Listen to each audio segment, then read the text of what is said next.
베트남 부동산 중개업소가 부동산 투기 단속에 문을 걸어 잠갔습니다. 경기도 하남에선 12만 명이 청약을 접수해 대조를 보였습니다. 베트남 정부의 적극적인 자본시장 활성화로 베트남 펀드가 주목받고 있지만 거액을 투자하기엔 이르다는 지적이 나옵니다. 현대차가 첫 소형 SUV 코나를 내놓으며 국내를 넘어 글로벌 SUV 시장을 주도하겠다는 포부를 밝혔습니다. 김동연 신임 경제부총리와 이주열 한국은행 총재가 오늘 오찬 회동을 하고 경제 상황에 대해 인식을 같이 하고 있음을 전했습니다.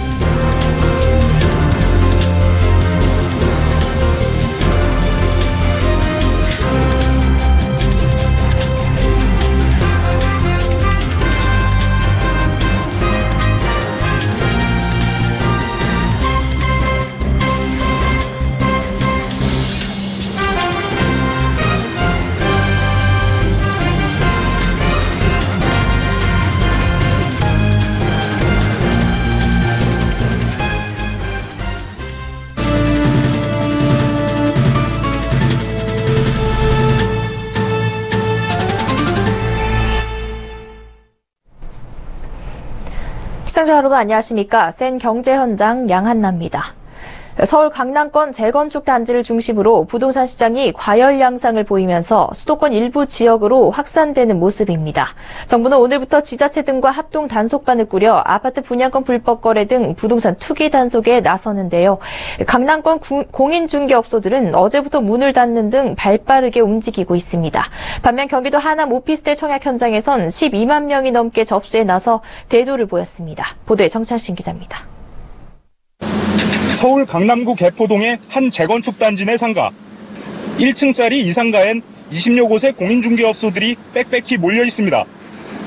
지금이 오후 1시가 좀 넘은 시간인데요. 한창 영업할 시간인데도 이렇게 모두 문을 걸어 잠근 채 잠정 휴업에 들어갔습니다. 오늘부터 정부와 지자체, 국세청 등이 합동으로 부동산 투기 단속을 시작한다는 소식에 어제부터 일제히 문을 닫은 겁니다.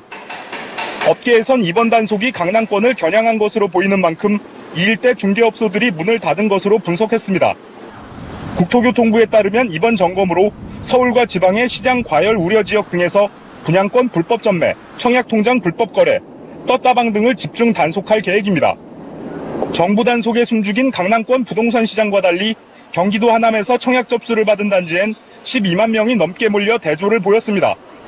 지난 9일부터 어제까지 청약이 진행된 힐스테이트 미사역 오피스텔은 지상 30층 12개 동, 총 2024실 중 2011실을 일반 분양했습니다.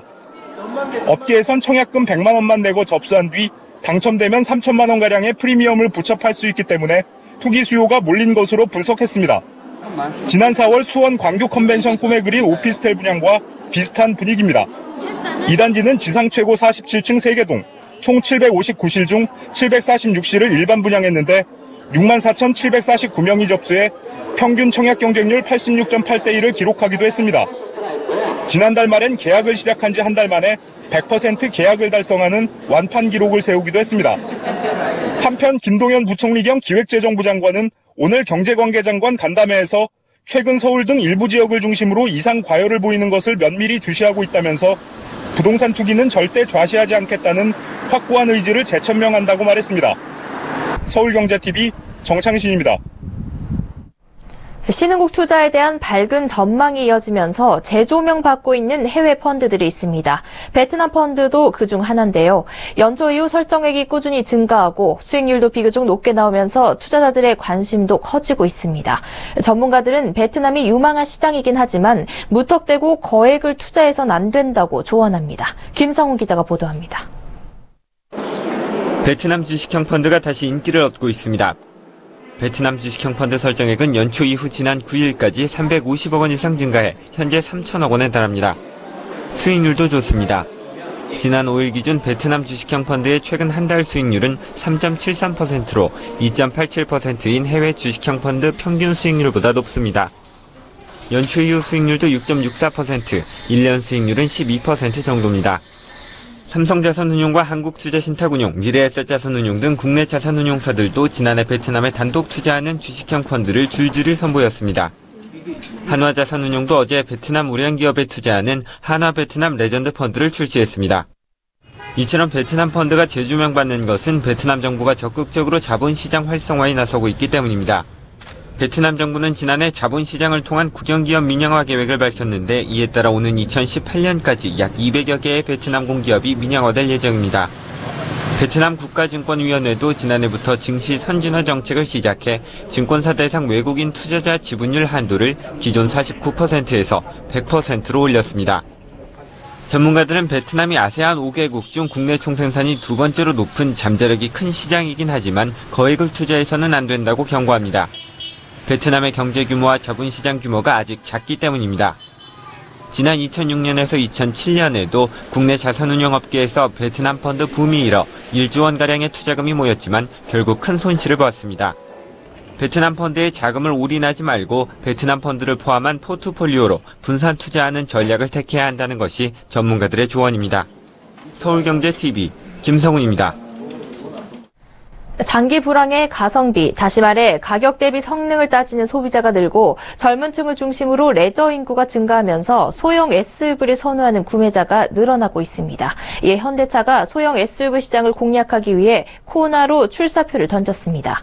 현대차는 첫 소형 SUV 코나를 필두로 2020년까지 SUV 풀 라인업을 구축해 글로벌 SUV 시장을 주도하겠다는 계획입니다. 김혜영 기자입니다. 현대차의 첫 소형 SUV 코나가 베일을 벗었습니다. 현대차는 코나를 통해 국내 SUV 시장의 판도를 재편하고 나아가 세계 SUV 시장까지 주도하겠다는 포부입니다.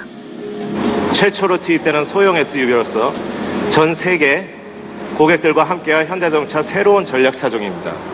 합리적인 차체 크기, 그리고 강력하고 다부진 성능, 작지만 안전하면서 SUV 고유의 다목적성은 그대로 유지하고 있는 코나만의 매력은 글로벌 소형 SUV 시장에 새로운 기준을 제시할 것입니다. 코나는 1.6리터 터보 가솔린, 1.6리터 디젤 등 두 가지 엔진으로 구성됐습니다. 새롭게 개발된 소형 플랫폼을 기반으로 4륜 구동이 적용됐습니다. 또 저중심 설계로 날렵한 차체를 구현한 코나는 단단한 차체인 초고장력 강판의 비중을 높이고 후측방 경고 시스템 등이 들어가 첨단 지능형 안전기술로 불리는 현대 스마트 센스도 탑재했습니다. 이를 통해 소형차는 안전하지 않다는 편견을 깨고 소형 SUV 시장의 선두주자로 자리매김한다는 보관입니다. 가격은 1,895만 원에서 2,710만 원입니다. 또한 현대차는 코나를 필두로 SUV 라인업을 대폭 강화하겠다는 계획입니다. 저희 현대자동차는 SUV 라인업을 2020년까지 풀 라인업을 구축할 예정입니다. 향후 전기차, 수소전기차, 고성능 엔진 등 파워트레인의 다양화를 추진할 계획입니다. 실제 글로벌 소형 SUV 시장은 가파른 성장세를 보이고 있습니다. 2010년에서 2016년 6년 사이 판매량이 무려 10배 가까이 늘며 급성장하고 있습니다.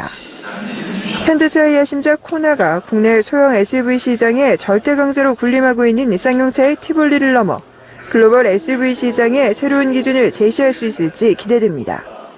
서울경제TV 김혜영입니다. 김동연 신임 경제부총리가 오늘 한국은행을 찾아 이주열 총재와 오찬을 같이 했습니다. 두 경제수장이 만난 자리에서 어떤 이야기가 오갔을까요? 앵커 리포트입니다. 오늘 한국은행을 찾은 김동연 신임 경제부총리. 미리 마중을 나온 이주열 한국은행 총재는 김 부총리를 반갑게 맞이했습니다. 새 정부 출범 이후 재정과 통화정책을 담당하는 두 경제수장의 첫 만남이었습니다. 이날 회동에서 두 사람은 정부의 일자리 추가 경정 예산안 등 국내외 경제 현안에 대해 의견을 교환했습니다. 두 사람은 회동 직후 경제 현안에 대해 얘기를 많이 나눴고 경제 상황에 대해 인식을 같이 한다는 점을 확인했다고 말했습니다. 총재님 지금 말씀하신 것처럼 지금 경제 상황에 대해서 아주 그 인식을 거의 같이 하고 있다는 걸 다시 확인했고. 이주열 한국은행 총재는 오찬에 앞서 가계부채와 청년실업, 노동시장 이중구조 등 여러 가지 구조적 문제가 산적해 있지만 김 부총리가 그간의 경험을 바탕으로 중장기적인 시각에서 일관성 있게 정책을 편다면 좋은 결과가 있을 것으로 기대한다고 말했습니다. 한국은행도 정부와 긴밀히 협의해서 우리 경제 발전에 이바지할 하도록 최선을 다할 그런 각오가 되어 있습니다. 기획재정부와 한은은 이날 보도자료를 내고 정부와 한은은 보다 긴밀하게 협력해 재정 통화 정책을 조화롭게 운용하고 일자리 창출과 성장 잠재력 확충은 물론 리스크 관리에도 만전을 기하기로 했다고 전했습니다. 서울경제TV 양한나입니다.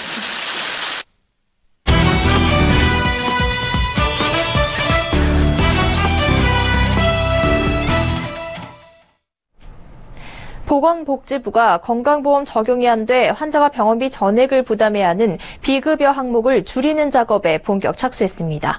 민간보험에 기대지 않고 건강보험만으로도 의료비 문제를 해결할 수 있게 하겠다는 문재인 대통령의 공약 이행 차원인데요. 정부는 특히 건강보험의 역할 강화로 부담이 줄어드는 민간보험사의 보험료 인하를 유도해 국민들의 생활비를 줄여주겠다는 방침입니다. 자세한 내용 정홍규 기자와 이야기 나눠보겠습니다. 안녕하세요. 네, 안녕하십니까? 네. 정 기자, 건강보험에서 이 비급여 항목을 줄인다는 게 어떤 의미입니까? 네, 건강보험의 혜택을 받을 수 없는 치료비를 비급여, 그 반대를 급여라고 하는데요. 예를 들어서 암 말기의 경우 기본적인 건강보험 혜택은 가능하지만 표적 항암제 등 고가의 신약 치료는 비급여입니다. 비용이 수천만 원에서 많게는 1억 원 넘게 들어 민간보험이라도 가입돼 있다면 다행이지만 비용 때문에 신약 치료를 포기하는 경우도 많은데요. 비급여를 줄이겠다는 것은 환자가 민용 실손보험으로 메워야 했던 영역까지 앞으로 건강보험에서 더 해주겠다는 겁니다. 이는 비급여 진료비가 해마다 눈덩이처럼 불어나 가게에 큰 부담을 주고 있다는 판단 때문인데요. 실제 국민건강보험공단에서 병원 발행 영수증을 기준으로 간병비나 검진 비용 등을 뺀 비급여 진료비를 산출해봤더니 지난 2009년 6조 2천억 원에서 2014년 11조 2천억 원으로 5년 사이 2배 가까이 증가했습니다. 전체 진료비 중 환자의 비급여 부담 비율도 같은 기간 13.7%에서 17.1%로 4%포인트 가까이 뛰었는데요. 그만큼 가계의 의료비 부담이 점점 커지고 있다는 뜻입니다. 네, 진료비 부담을 나라에서 더 해주겠다고 하긴 좋기는 하지만 그렇다고 나라에서 모든 치료비를 다 보장해 줄 수는 없을 텐데요. 어떤 방식으로 진행된다는 겁니까? 네, 복지부는 최근 심평원 서울 사무소에서 비급여의 전면 급여와 관련된 1차 실무 회의를 열었습니다. 먼저 의학적으로 타당성이 있는 의료 행위나 의료 기술에 대해서는 예비적으로 보험급여를 우선 적용하고 이후 그 적합성을 평가해 정식으로 급여 등재 여부를 검토할 계획입니다. 이른바 선별급여를 확대 시행한다는 구상인데요. 선별급여는 환자의 의료비 부담을 덜고자 의학적으로 추가 검증이 필요한 치료 기술이나 의약품도 환자가 50에서 80%의 본인 부담금을 내는 조건으로 예비적으로 건강보험에 적용을 받도록 지정하는 겁니다. 이제 막 구체적인 논의를 시작한 단계로 비급여의 범주나 본의 등 고려해야 할 점이 많아서 실제 예비급여가 적용되는 데에는 다소 시간이 필요할 것으로 보입니다.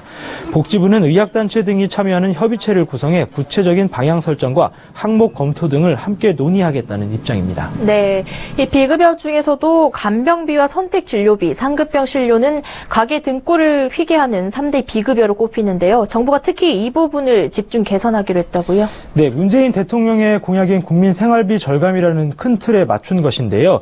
우선 간병비 부담을 덜어주기 위해 전문 간호사가 환자의 간호와 간병까지 전담하는 간호간병 통합 서비스를 공공병원에서 의무적으로 시행하도록 하고 현재 전국 300여 곳에 그치는 이 서비스 제공 의료기관도 민간병원까지 확대해 나갈 계획입니다. 개인적으로 간병인을 고용하면 하루에 7만 원에서 8만 원 정도의 비용이 드는데요. 통합 서비스를 신청하면 비용은 하루에 2만 원입니다. 특진비로 불리는 선택진료제는 올해까지 폐지하고 건강보험에 적용을 받는 전문진료의사 가산 방식으로 전환한다는 계획을 세웠습니다. 이는 의사 개인에 대한 평가를 통해 수가를 지급하는 전문진료의사 가산제도인데요. 그간 선택진료비는 일부 전문병원의 10년 이상 경력 전문의에게 진료를 받을 때 수술이나 검사 등에 걸쳐 추가로 환자에게 부과되는 비용으로 전액 환자가 부담해야 했습니다. 또 통상 4인실 미만의 병실은 상급병실이라고 해서 비급여, 즉 건강보험 적용이 안 됐는데요.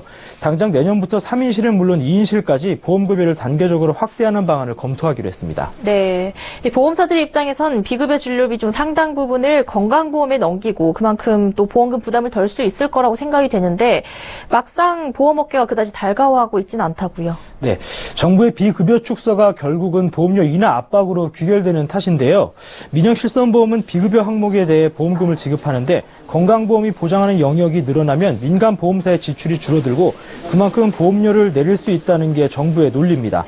보험업계는 실손보험은 적자 상품이라 보험료 인하 여력이 크지 않고 급여와 비급여의 범위를 떠나서 의료 쇼핑과 과잉 진료를 유발하는 체계가 문제라고 주장하는데요.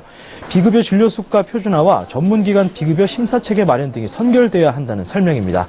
비급여 진료 항목은 병원이 제각각 가격을 매겨서 비싸기도 하고 병원별로 천차만별인데요. 심평원의 병원별 비급여 진료 비용 조사에 따르면 지난해 1인 병실료의 경우 가장 싼 곳이 5,000원인 반면 가장 비싼 곳은 45만 5천 원으로 최대 90배 이상 차이 났습니다. 네, 새 정부의 건강보험 보장 강화에 대해 정훈규 기자와 이야기 나눠봤습니다. 오늘 말씀 고맙습니다. 네, 감사합니다.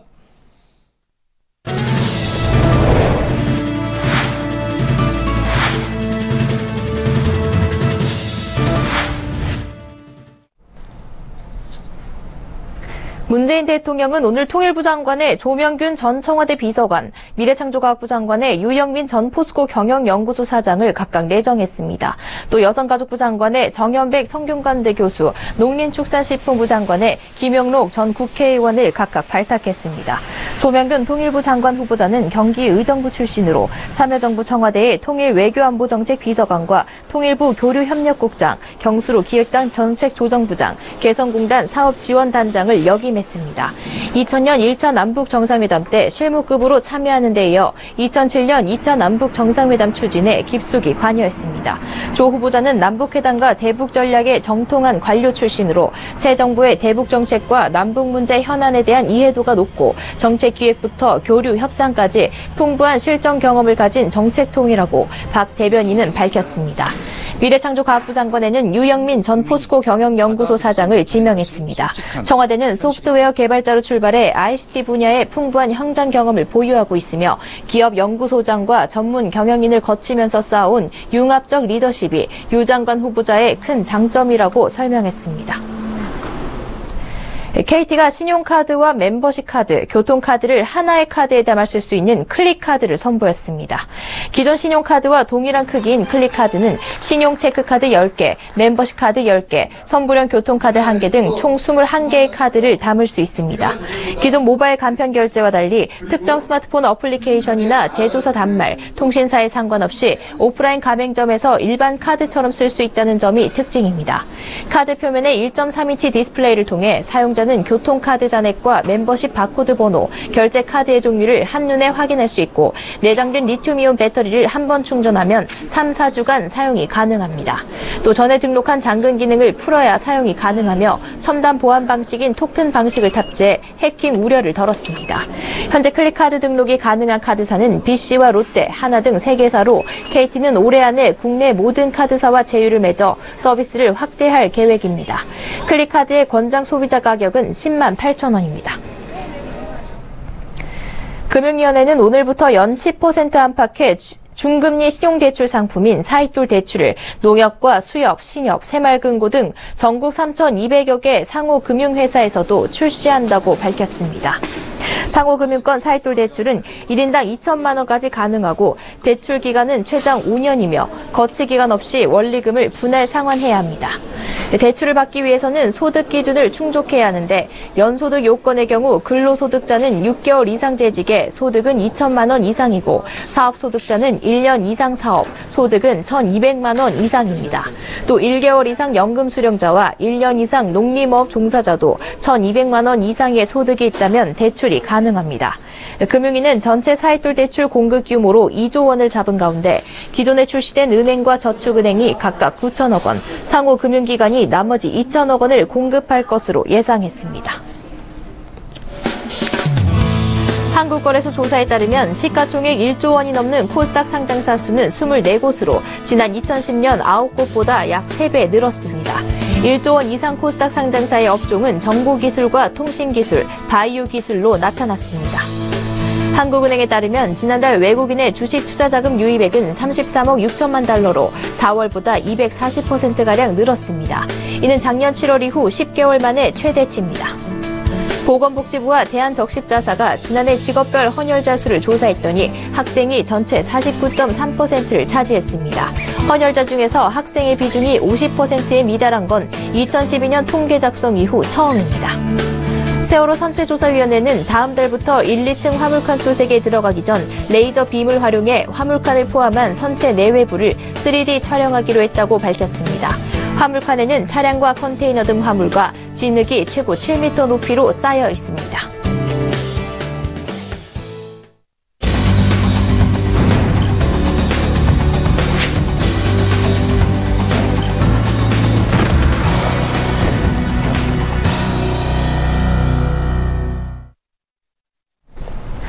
평균 연령 28세의 젊은 나라, 지난 3년간 평균 경제성장률이 6%에 달하고 오는 2020년까지 경제성장률 7%를 목표로 할 정도로 급성장하고 있는 나라, 바로 제2의 중국으로 불리는 베트남인데요. 국내 중소기업이 베트남 시장에 진출할 수 있도록 동분서주하는 기업이 있습니다. 서울경제TV는 국내 중소기업의 우수한 제품을 전 세계에 알리기 위해 백방으로 노력하는 글로벌 시장 개척 기업을 소개하는 기획 시리즈를 연재하고 있는데요. 이번엔 베트남 수출의 천병 역할을 하고 있는 백승락 BSR 코리아 대표를 이보경 기자가 만나봤습니다.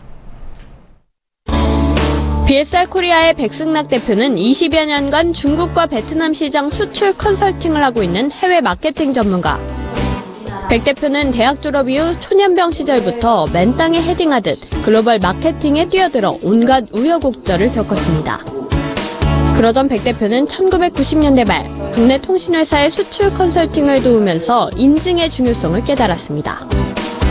그 인증을 획득하기 위해서 수많은 비용과 또 수많은 시간, 외국 오디터들이 와서 해야 되는 이런 번거로움이 굉장히 많았었거든요. 반드시 그 나라의 국가를 인증을 받아야 수출할 수 있는 거구나. 그 나라의 법적인 제도에 맞는 인허가를 획득해야 된다. 그래서 가장 기본이 인증 사업을 하게 된 백 대표, 사업 초기 어려움도 컸습니다. 저도 처음에는 이제 그 현지에 있는 무역의회 코트라와의 공조를 많이 통해봤는데 그 해당 국가도 우리나라처럼 정권이 바뀌게 되고 정권이 바뀌게 되면 체계가 바뀌고 또 법 제정이 또 새롭게 또 계속 변경이 되고 있고 애로사항을 많이 겪었던 모습. 백 대표는 베트남 현지에 직접 법인을 세우고 관계 맺기에 나섰습니다. 하노이 법인과 호치민 지사를 운영하고 있는 BSR 코리아는 베트남 정부 출신 인사들과 글로벌 다국적 기업의 인재들을 영입했습니다. 이들을 통해 베트남 정부와의 교류의 물꼬를 직접 터나가기 시작했습니다. 현지 법인을 통해 빠르고 정확한 소통도 가능해졌습니다. 화상 시스템을 구축해 현지 기관과 바이어들의 요구사항에 즉각 대응할 수 있게 했고 국내 기업이 궁금해하는 부분을 즉시 확인할 수 있게 했습니다. 이렇게 소통이 원활해지니 중소기업 입장에서는 베트남까지 왔다 갔다 하는 시간과 비용도 줄일 수 있었습니다. 인간적인 정을 중시하는 베트남에 법인을 세우고 10년 넘게 사업을 진행해오면서 백 대표는 그들의 신뢰를 얻었습니다. 그러면서 베트남 정부의 중추적인 역할을 하는 과학기술혁신청에서 민간기업으로는 처음으로 전문 컨설팅 기관 지정서를 받아냈습니다. 뿐만 아니라 과학기술혁신청 내에 GCC라는 BSR 코리아 센터도 열었습니다. 베트남 정부에서 과학기술부에서 지정을 받은 또 GCC라는 어떤 그런 센터를 지금 지정을 받아서 운영을 하고 있는데 거기 나오는 기술 수요에 대한 1급 정보를 저희 BSR 베트남을 통해서 받게 되고 있습니다. 베트남 정부에서 파악된 현지의 수요를 가장 빠르게 얻을 수 있을 뿐만 아니라 조달의 핵심인 과업지 시설 정보까지 미리 확보할 수 있게 된 겁니다. 사회주의 국가라는 베트남의 특성상 대부분의 사업을 정부가 주도하는데 이들이 가진 정보를 공유할 수 있다는 건 엄청난 사업 기회가 열리는 순간이었습니다. 베트남 기상청에서 국가 일기예보 시스템 교체와 관련한 18억 규모의 교육 사업에 우리 중소기업의 기술을 수출하고 베트남 농업부가 진행하고 있는 이동의료 진료 시스템 사업에서 5억 원 규모의 조달 사업을 진행하고 있는 것은 모두 베트남 정부 내부의 정보를 가장 먼저 알 수 있었던 덕분이었습니다. 이렇게 BSR 코리아를 통해 해외로 나가는 중소기업의 수출 규모는 연 500억에 달합니다.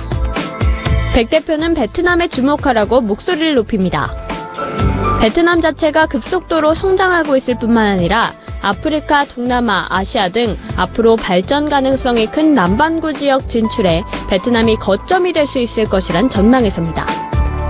현지화를 내서 거기서 거점화시켜서 글로벌하게 진출할 수 있는 저희 중소기업들도 가격 경쟁력이라든가 품질을 유지하면서 좀 더 저렴한 제품으로 또는 글로벌하게 진출해서 매출 신장과 고용 창출을 할 수 있는 그런 국가로 적합하다고 생각합니다. 해외에 눈을 돌리는 중소기업의 백 대표는 일회성 수출에 그치는 게 아니라 지속적으로 수출할 수 있는 플랫폼을 갖추는 게 중요하다고 조언합니다. 전시회라든가 상담회의 그런 어떤 일회성인 어떤 부분보다는 현지에서 마케팅을 지속적으로 할 수 있는 해외 마케팅을 해결할 수 있어서 수익 창출을 하려면 전문성을 갖고 있는 기관을 통해서 지속적으로 운영하는 게 가장 중요하다고 생각합니다. 베트남 정부와 우리 중소기업의 가교 역할에 매진하는 백 대표. 빠르게 성장하고 있는 베트남에서 앞으로 백 대표가 내놓을 성과가 주목됩니다. 서울경제TV 이보경입니다. 센 경제 현장 여기까지입니다. 시청해주신 여러분 고맙습니다.